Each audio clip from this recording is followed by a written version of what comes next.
buenos días a todos y todas. Luego del debate entre los candidatos presidenciales, se instala en las regiones algún grado de preocupación por la ausencia de temas relacionados con la descentralización, con el desarrollo de los territorios en los discursos de los distintos postulantes a la moneda. ¿Es preocupante esta situación? ¿Cuánto se ha avanzado en descentralización o cuánto se ha retrocedido que no está en el discurso público de estos actores relevantes hoy día? Sobre eso vamos a conversar con Diego Portales Cifuentes, quien es economista, vicepresidente de la Fundación Chile Desarrollado Descentralizado, ¿cierto? ¿Cómo está, profesor? Muy buenos días. Muy buenos días, Verónica. Mucho gusto de estar por acá. Muchas gracias. Profesor, ¿usted cómo ve esta ausencia o si a lo mejor no la ve, ¿cierto? El tema de las regiones en los discursos de los distintos candidatos. Bueno, yo creo que hay un momento de perplejidad. Yo creo que la palabra que caracteriza a este proceso que se inició con fuerza hace 11 años con la recepción por parte de la presidenta Bachelet del informe de la Comisión Asesora Presidencial de Descentralización y Desarrollo Regional, y que ha tenido logros importantes, hoy día vive un momento de perplejidad. O sea, los candidatos, la verdad, no saben qué decir. Yo estuve hace un mes atrás en Concepción, en la Cumbre de las Regiones. Había 3 de los 8 candidatos, todavía no estaban inscritos, y la verdad es que todos se pronunciaron a favor de la descentralización en la Cumbre de las Regiones, pero no aportaron muchas ideas. O sea, hay algunas ideas dando vuelta, pero no fueron muchas. Esto contrasta con otros momentos en que todos eran entusiastas partidarios de la descentralización, a pesar de que no se había avanzado. Yo digo que la descentralización en otras campañas presidenciales era la niña bonita y ahora está un poco proscrita y ese es un problema.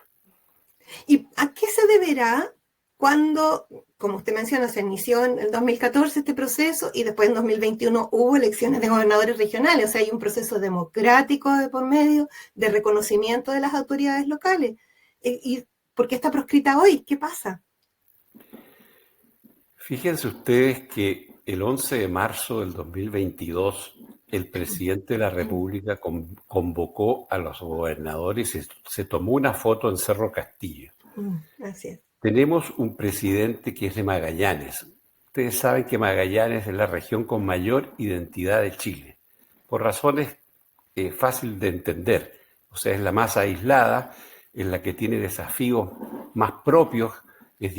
Ahora ya la comunicación es más fácil, pero hace un tiempo a esta parte era complejo hasta llegar físicamente allá. Perfecto. Entonces, este presidente que se declaró regionalista ha avanzado muy poco. Y esto quizás no tiene que ver con la voluntad personal, sino que tiene que ver con causas mucho más estructurales. Es decir, el Estado de Chile tiene tal cantidad de trabas y de complejidades para generar un proceso de descentralización que, aunque sea de la región más regionalista de Chile, hace tremendamente difícil de avanzar. Entonces, hay un problema que está en el centro, en la capital, en la élite política nacional. Ahora, yo creo, y vamos a hablar del libro que estoy presentando próximamente, yo creo que también tenemos algunos problemas en las regiones, y el libro habla de eso. Este libro, Descentralización, lo tenemos por acá también, aquí vamos a mostrarlo. Usted lo tiene ahí, obviamente. Descentralización, ¿de qué estamos hablando, cierto? Correcto. ¿Y de qué estamos hablando? Profesor, y si hay elección de gobernadores, si este presidente al inicio de su gobierno dice que quería tener, al retirarse, menos poder que el que tiene, finalmente la descentralización es repartir poder, ¿cierto? Sin embargo, hoy día es un tema que no se toca. ¿Qué tanto ha jugado en contra de este tema el caso convenios? Por lo que llamamos caso fundaciones, que implicó a muchos gobiernos regionales, pero no a todos, y no en todos los ámbitos. ¿Qué tanto se ha afectado la discusión o en la conversación? Bueno, yo creo que los problemas del Estado de Chile, sea a nivel nacional, regional o local, son parecidos. Es decir, los problemas del caso Convenios se iniciaron en el nivel nacional, o sea, en el nivel de organismos públicos centrales, y aparecieron, por cierto, en regiones. Y por qué no decirlo, también hay muchos problemas similares en municipios. ¿Y cuál es el problema de las regiones? Lo digo en mi libro, la criatura es muy frágil. O sea, puede que haya corrupción a nivel de los organismos centrales, pero a nadie se le ocurre reducirle el presupuesto en algún organismo central que alguna persona o grupo de personas han cometido delitos. Y en el nivel municipal ocurre otro tanto. Ha habido casos muy emblemáticos en el nivel municipal, pero a nadie se le ocurre que el nivel municipal tenga que ser seriamente afectado. Entonces, ¿qué es lo que ocurre con las regiones? Dijimos, esto comenzó hace 11 años.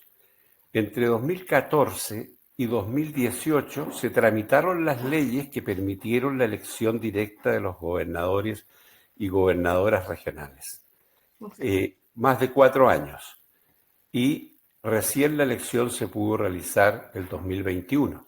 O sea, los gobernadores asumieron en 2021. 7 años desde el momento en que se tomó una decisión, se presentó un proyecto, hasta que se logró la elección. Y luego, entre 2021 y 2025, han transcurrido 4 años. Y ha habido una primera experiencia. Bueno, hay que analizar esa experiencia, cuáles son los logros y cuáles son las dificultades de esa experiencia. A eso se refiere el libro, a todo este proceso de estos 10 años.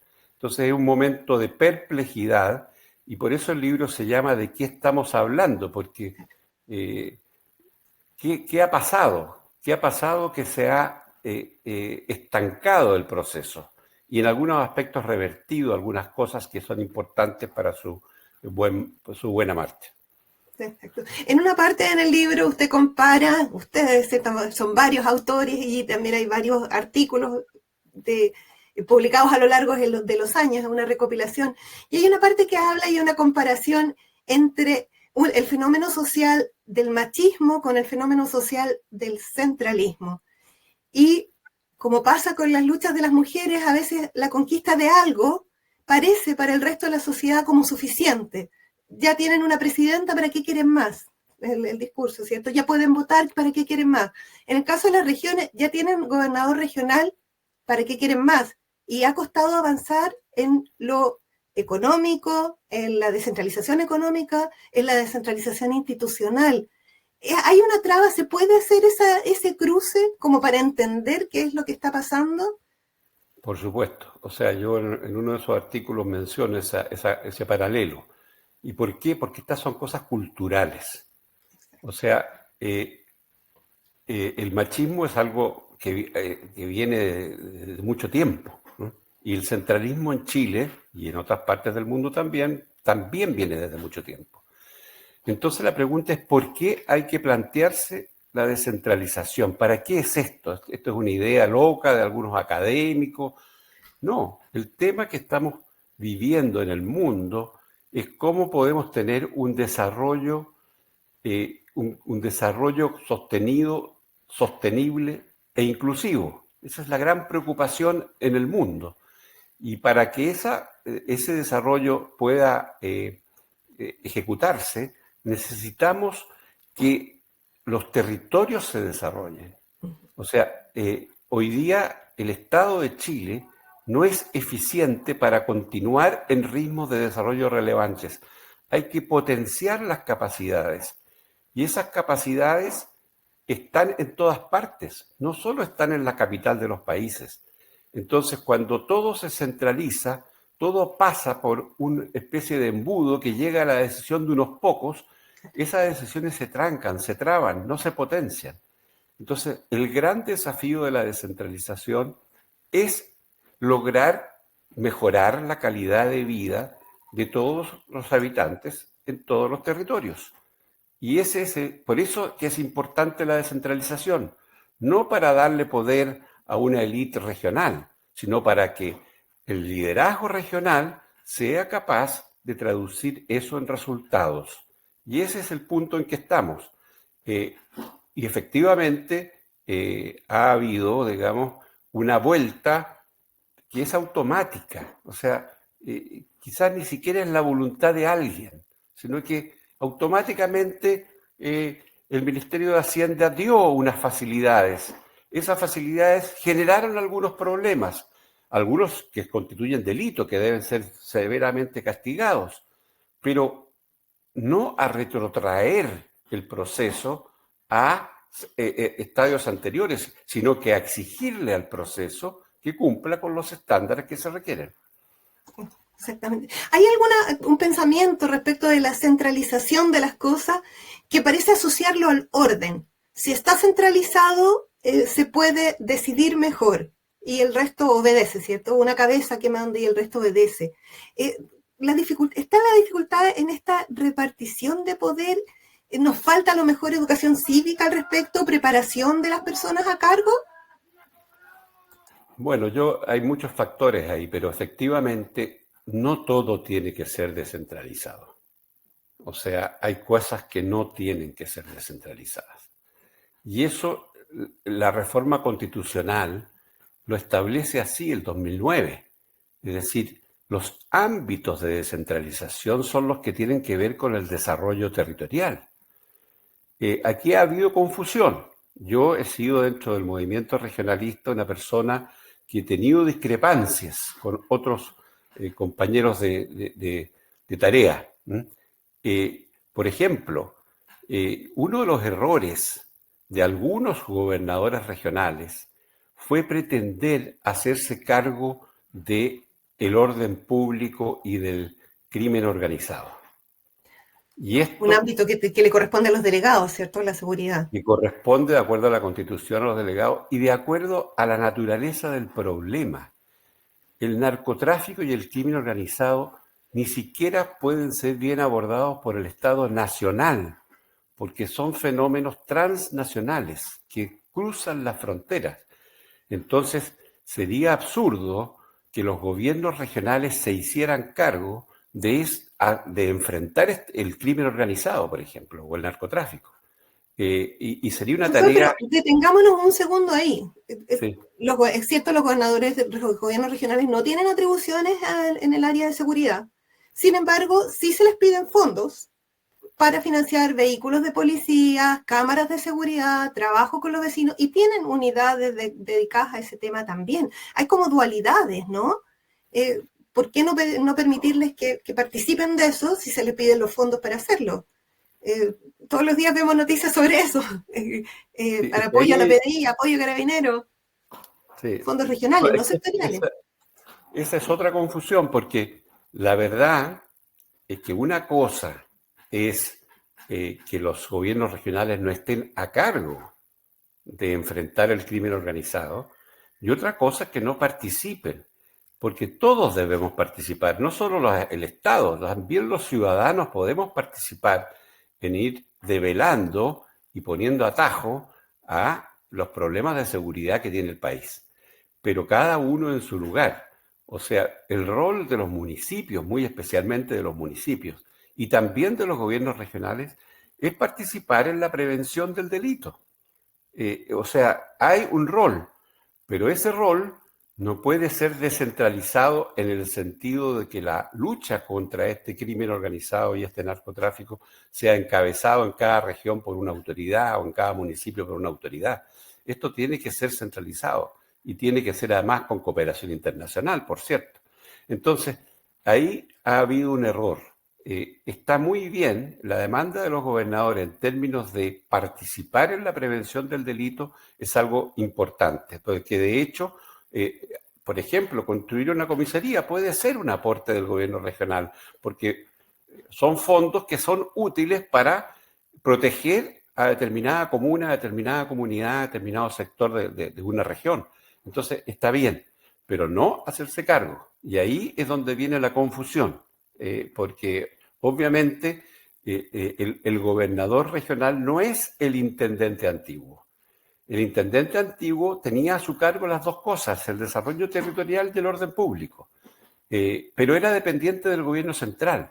Entonces, si tenía una opinión distinta sobre el desarrollo territorial respecto del ministro del Interior, lo sacaban. Ahora no. Ese es un gran avance. O sea, hoy día tenemos 16 personas que están a cargo de sus gobiernos regionales que no pueden ser removidos porque tengan una opinión discrepante o un matiz respecto del presidente de la República o del ministro del Interior.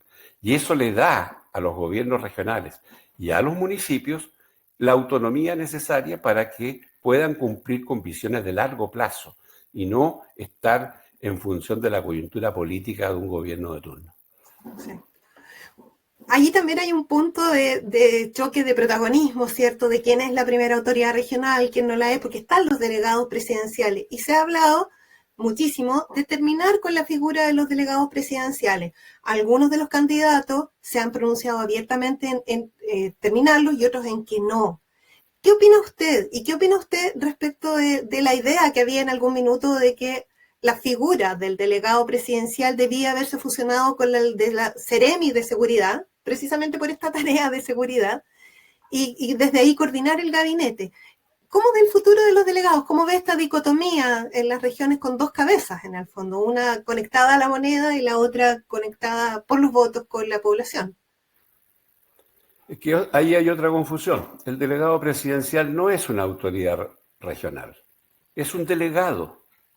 O sea, tiene como misión... Sin embargo, protocolarmente y todo se le trata como eso, ¿cierto? Se le nombra primero en las ceremonias, dirige los desfiles, ahora vienen fiestas patrias. Sí es autoridad, si nadie discute que es una autoridad, pero no regional. Es autoridad del nivel central en la región. Eso existe en todos los países, incluso en los federales hay representantes de los gobiernos centrales. En los países unitarios en todas partes hay, en Francia, por ejemplo, que es un modelo del cual se ha conversado mucho, existen los prefectos. Y los prefectos representan al gobierno central y están a cargo del orden público. Pero el prefecto no compite en el desarrollo territorial y ahí es donde está el problema. Ahí es donde empezó a producirse el problema. En la Constitución ya hay algunas dificultades. Hay algunas ambigüedades y en la ley hay más dificultades. Entonces, por eso que hubo dos procesos constituyentes. En los dos procesos, curiosamente, los dos textos resolvían bastante bien este problema y las constituciones fueron rechazadas por otras razones, no por el tema de la descentralización. Y sin embargo, continúa el problema. Entonces, lo que hay que hacer es aclarar perfectamente cuáles son las funciones de cada ámbito. Y aquí hay un proceso también de transición que no es sencillo. Es decir, en cualquier país, qué espacios, qué políticas públicas, qué ministerios, qué servicios públicos van a ser descentralizados y cuáles no. Ahora, eso no se hace de la noche a la mañana. Si hoy día le pasaran a un gobierno regional todas las seremías, no tendría capacidad de dirigir eso. Sería una situación caótica. Eso sería el peor servicio a la descentralización, porque, insisto, la descentralización está al servicio de los ciudadanos. Si los ciudadanos perciben que con la descentralización las cosas van peor, los ciudadanos van a estar en contra de la descentralización. Ocurrió, hemos tenido visitas aquí de gente muy importante del Perú. Se hizo un proceso muy atolondrado. Entonces la gente empezó a pedir, no, por favor, devuelvan esto al gobierno central porque las cosas están haciendo mal. Entonces hay que hacerlo. La descentralización tiene que ser exitosa y la medición del éxito tiene que ver con las percepciones de los ciudadanos. Cuando los ciudadanos perciben que el gobierno regional o el gobierno municipal lo hace mejor, va a apoyar el proceso. Y por eso hay que hacerlo con cuidado. Otra característica es que tiene que ser asimétrica, ¿no? Las 16 regiones son distintas. Incluso existe la región metropolitana que también requiere descentralización. Y cada región tiene sus capacidades, tiene sus especificidades, o sea, su perfil productivo, sus problemas sociales específicos. Unas tienen más calor, otras tienen más frío. O sea, hay, desde todo punto de vista, hay situaciones hasta lo climático que hace que sean diferentes. Y por lo tanto también hay que tener un cierto grado de asimetría. O sea, no es lo mismo la región del Biobío o la región de Valparaíso, que tienen universidades, que tienen muchas capacidades instaladas, que regiones más aisladas como puede ser Arica o puede ser Aysén, que son regiones más desprovistas, más nuevas, con menos potencial de gestión autónoma, lo cual no significa que en Arica y en Aysén también hay que avanzar, pero cada una con ritmos probablemente diferentes.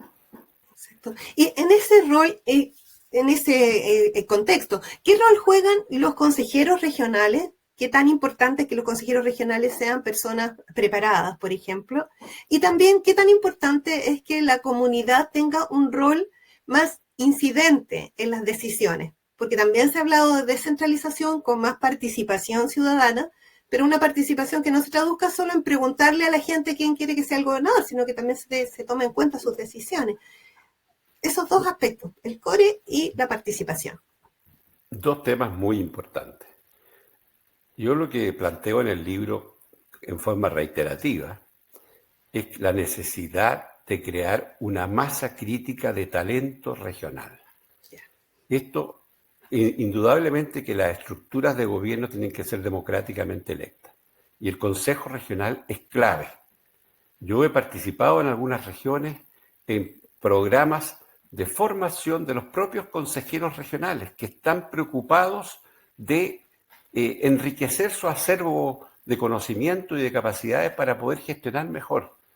Y los consejeros regionales son clave. Algunos gobernadores, no es el caso de Los Ríos, mi región, afortunadamente, no tomaron bien en consideración. Hubo un caso lamentable en que el core del primer día quiso echar al gobernador, pero una gobernadora.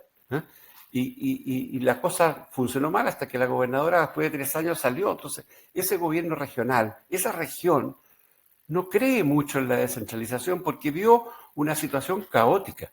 Otras regiones no. Otras regiones han trabajado muy bien y han permitido que los gobiernos regionales desarrollen buenas prácticas y sean reconocidos. De hecho, si uno mira el resultado de la elección, 9 de los 16 gobernadores fueron reelegidos. Exacto. O sea, la evaluación de la ciudadanía fue más que regular, tendiendo a buena. Sin embargo, la figura de gobernador regional todavía no es muy conocida en la población. Yo creo que cada día es más conocida y más reconocida, pero hubo, de los 13 gobernadores, 10 se presentaron a la reelección, algunos tuvieron problemas que son conocidos de todos, y de esos 13 fueron a la reelección y de esos 13, 9 fueron reelegidos. Es decir, hubo una evaluación más positiva que negativa. Ahora, sin duda que el Consejo Regional es fundamental. Y la segunda parte de la pregunta respecto a la participación. Yo creo que aquí las regiones están al debe, los gobiernos regionales están al debe. O sea, aquí se ha prometido generar, por ejemplo, en la región de Los Ríos, de la cual yo soy parte, una gobernanza de la estrategia regional de desarrollo.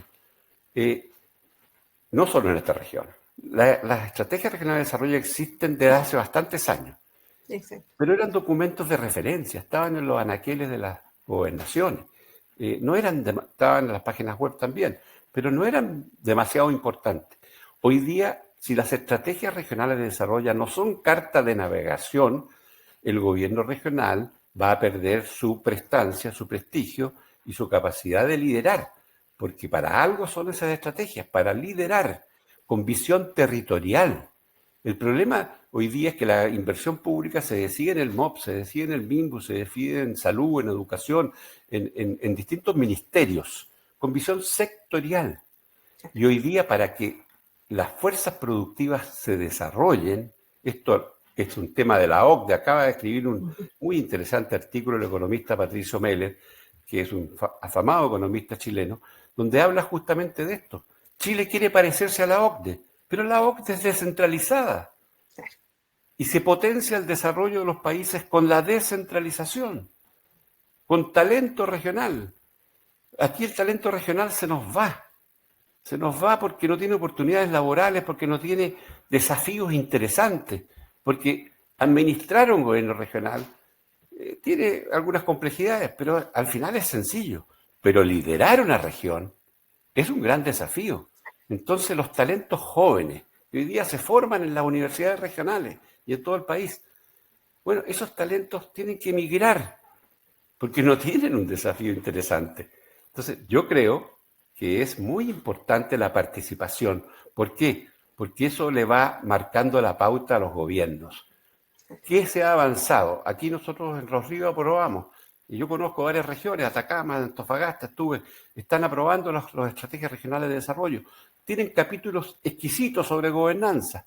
Hay que ponerlo en práctica. Entonces, la participación no es, como bien dice usted, no es consultarle una vez qué piensa, qué le gustaría que tuviera su comuna, qué le gustaría. No, la participación tiene que ser sistemática para que la gente diga su opinión y después se le informe, mire, su opinión fue considerada, no fue considerada por estas y tales razones, hemos avanzado en esto otro, no hemos podido avanzar. Eso es darle credibilidad a una participación. Entonces, y en esto es importante distinguir, la participación no es para mandar, es para expresar la opinión de la ciudadanía y para recoger la información. La estructura de decisión son el gobierno regional, que está conformado por el gobernador y el consejo regional. Ahí se toman las decisiones, pero escuchando la opinión de la ciudadanía. Y si no se escucha, se pierden las cosas. Y se quedan ahí en el aire. Profesor, nos queda muy poco tiempo. Ustedes como organización, Chile Descentralizado Desarrollado, ¿cierto? Tiene dos partes la fundación del nombre. ¿Van a hacer algo con los candidatos? ¿Van a reunirse con los equipos de ellos programáticos? Bueno, los programas están publicados, pero también están en proceso para que reciban estas ideas. Y lo segundo es, hablemos de su libro antes de terminar. Sí, está la fundación pidiendo reunir a todos los candidatos. Ya ahora están inscritos, así que ya es más fácil saber quiénes son los que van a estar en la papeleta. Así que esperamos que nos reciban. Y respecto del libro, bueno, ya he hablado algo. El título del libro es ¿de qué estamos hablando? Y esto responde a la perplejidad que hablaba al comienzo. No puede ser que por algunos casos que puedan ser un poquito escandalosos, o muy escandalosos, no sé, cada caso corrupción, de hecho, estamos hablando, ¿no? Claro, se detenga un proceso social que va en la perspectiva de los países desarrollados. Esta perplejidad tiene que ver con que la estructura del Estado nacional y también en alguna medida regional, y por qué no decirlo local, están desubicadas con lo que está ocurriendo. Es decir, no podemos perder la brújula. La brújula es una brújula de largo plazo. Y el desarrollo territorial, lo dijimos en un libro de la Fundación Chile Descentralizado, tiene que ser colaborativo. No es que el alcalde y el gobernador se lleven la pelota para la casa. No, ellos tienen una parte del problema, una parte de las capacidades, una parte del liderazgo. Tienen que colaborar con los otros niveles. Eso no se entiende a nivel del Estado central. Ellos están acostumbrados a mandar y que acá se obedezca. Y las capacidades y las culturas que hay en las regiones también juegan en contra. A veces es más fácil recibir órdenes que tomar decisiones.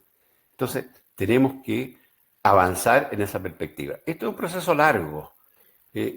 Fíjense ustedes que mi libro está dedicado a mi señora y a mis nietos. ¿Y por qué está dedicado a mis nietos?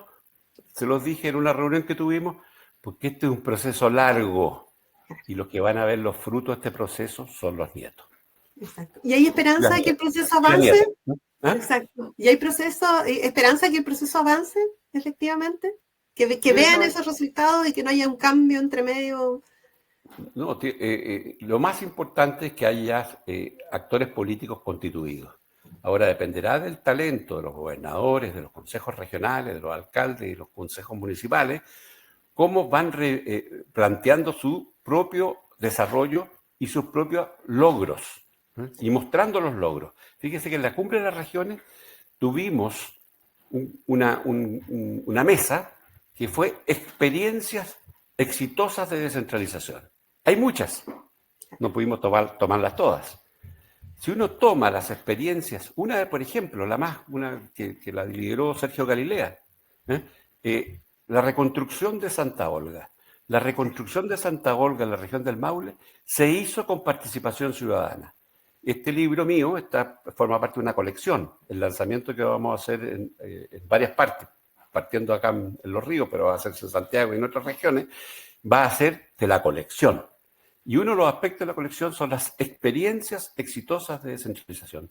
Lo que pasa es que tenemos que multiplicar esas experiencias y difundirlas, darlas a conocer, porque el talento no está solo en la capital. El talento está en todo Chile y lo importante es que las personas se desarrollen y crear las instituciones que sean capaces de darle estabilidad al aporte que las personas podemos dar. Exacto. Nos vamos a quedar con esa reflexión, profesor, porque se nos fue el tiempo. Muy buenos días, muchísimas gracias. Muchas gracias a usted. Gracias.